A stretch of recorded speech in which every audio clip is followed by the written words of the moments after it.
श्रीलक्ष्मी श्रीमहालक्ष्मी क्षीरसागर कन्यका उत्तिष्ठ हरिसम्प्रीते भक्तानां भाग्यदायिनी। श्रीलक्ष्मी श्रीमहालक्ष्मी क्षीरसागर कन्यका उत्तिष्ठ हरिसम्प्रीते भक्तानां भाग्यदायिनी।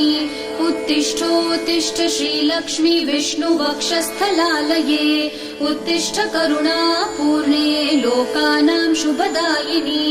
उत्तिष्ठोत्तिष्ठ श्रीलक्ष्मी विष्णुवक्षस्थलालये उत्तिष्ठ करुणापूर्णे लोकानां शुभदायिनी। श्रीपद्ममध्यवसिते वरपद्मनेत्रे श्रीपद्महस्तचिरपूजित पद्मपादे श्रीपद्मजात जननी शुभपद्मवक्त्रे श्रीलक्ष्मी भक्तवरदे तव सुप्रभातम्।